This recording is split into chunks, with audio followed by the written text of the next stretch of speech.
Let's now understand about securities and security market. Securities exchange, that is trading, happens in the security market. That is in case of India, it's the National Stock Exchange or the Bombay Stock Exchange. So that's a market.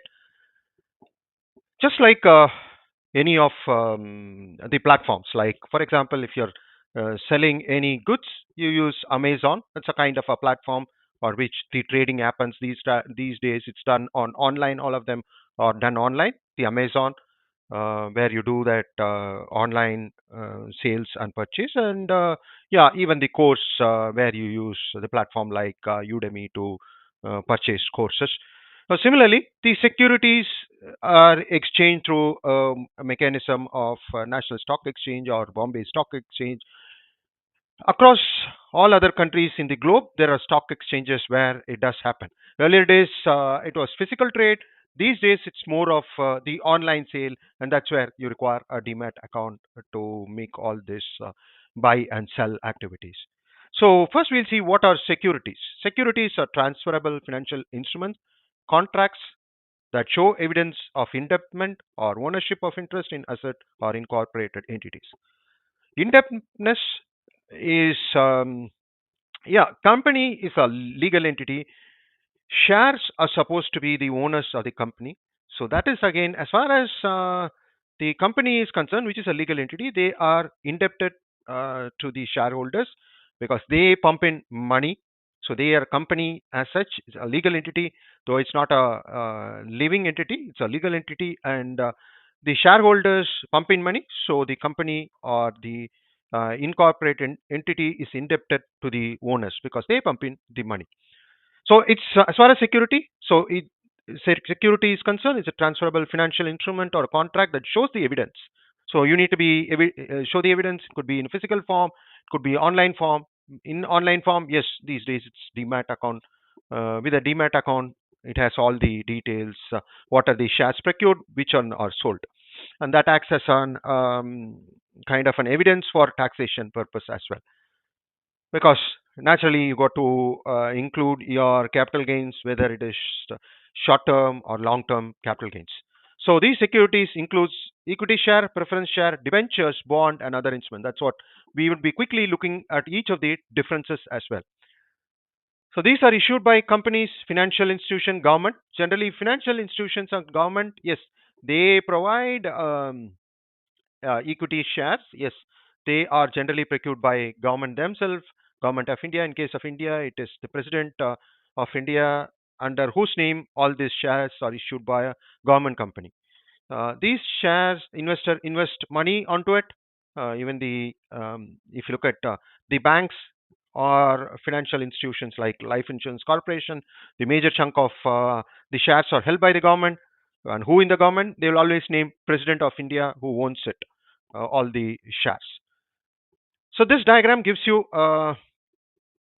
information. You have financial market. That's where, like I said, stock exchanges, and on the right side you have the business unit, business firms, and all household foreigners who can receive these funds and use the funds to perform their business operations. So this could be in a direct form when through the shares, or this could be through the financial intermediaries like your stockbrokers, or in case of mutual fund, this could be the asset management company as well.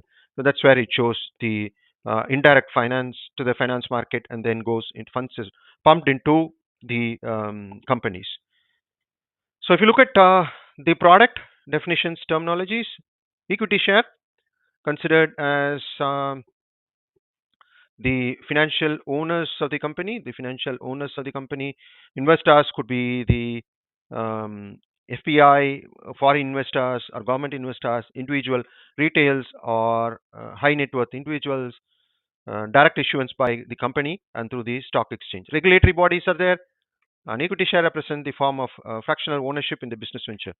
Collectively, all the equity shareholders collectively own the company. They bear the risk and enjoy the rewards, because you get when the share prices increases, you sell the shares and there is a capital gains, or they could provide with the companies can share the profit, and then it is called the dividend payout. Then comes debenture. It's more of a long-term debt, much better in the interest, because if you consider banks as such, the interest percentage could be slightly lesser than company debentures, bonds, and all.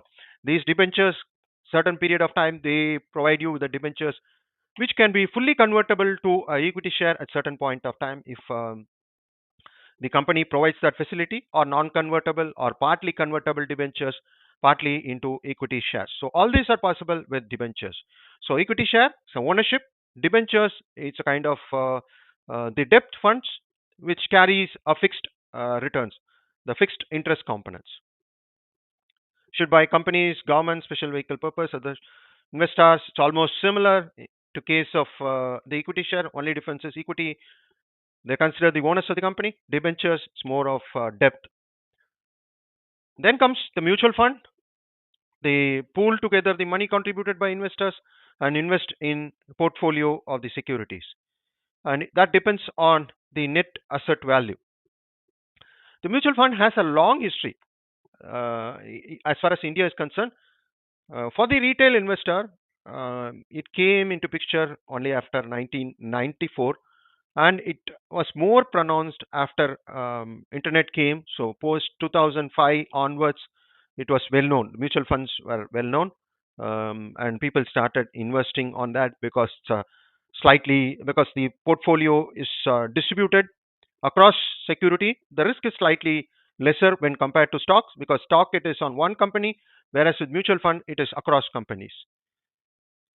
So the mutual funds also open-ended, close-ended funds are there. Open-ended option to buy them at any point of time, sell at any point of time is open-ended. Close-ended is you need to, particularly when there is a taxation benefit is there, it is called the close-ended. These schemes do not have any fixed maturity. Fixed maturity is particularly for uh, debentures, deposits, bonds, bought and sold at any time based on NAV linked one.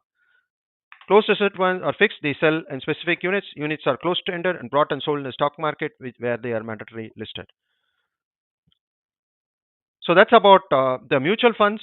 And then comes the exchange traded funds. This is about, I would say, 10 to 15 years is what the exchange traded fund. Um, this is based on indexes like Nifty index. There is exchange traded fund.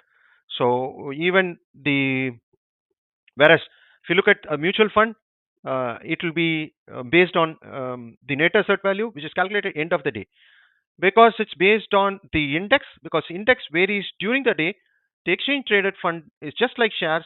Its value does vary during the period, during the regular days when it is traded, and it is traded just like shares in the share market. It's an instrument that invest fund on investor to track an index. So Nifty index based exchange traded funds are there. Then it could be for commodity like gold, basket of assets.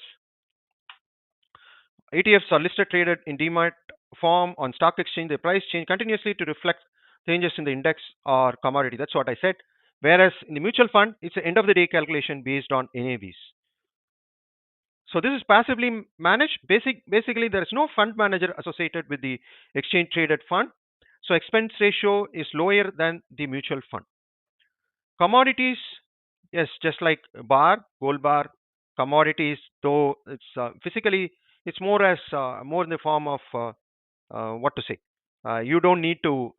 It's third party who does that, so you will not have the physical quantity of them, but you invest in good faith into that, and they procure the gold. So so commodity ETF or exchange traded funds that invest in pooled investment. Investor can invest in ETF by buying the funds. Leo, the invested largely on the unit net asset value, which in turn moves in commodity price. So this is commodities is just like gold, physical gold. You don't have physical gold, but then you invest on them. So that's what is called the commodities. You don't have physically have those at your place. The intermediaries take care of that. So this is future contract. It's called the future F&O, futures and option. This is just like a contract. So when you say I will on today, the 1st of May, I'm ready to buy the share on 1st of June for price of X. So you make a contract, so that is future. On 1st of June, I will invest 100 rupees on that share. Now it is 80. So you just say that I'm ready to invest 100. So that's a kind of a speculative work future, assuming that the stock price will go up. If stock price goes up, actually, if it is even in 120, since you have locked it on 1 month prior at 100, so you gain profit of 20 INR or USD, depending upon the market value. If there is a loss, then you bear the loss because it goes to 90, then you lost 10 rupees. So then there comes the options as well. There are options as well where it's much more flexible. You can say I'll take it or I'll not take it, but there is a premium you pay because in futures you can't go back on your word, but in options you can go back on your word, but then you lose the premium which you pay for that. So that's about it. That gives you a nutshell about different securities available as far as India is concerned, but it is across the globe. It's almost the same. Could be slight variations in the name. Otherwise, it's going to be same. Thank you. Stay tuned.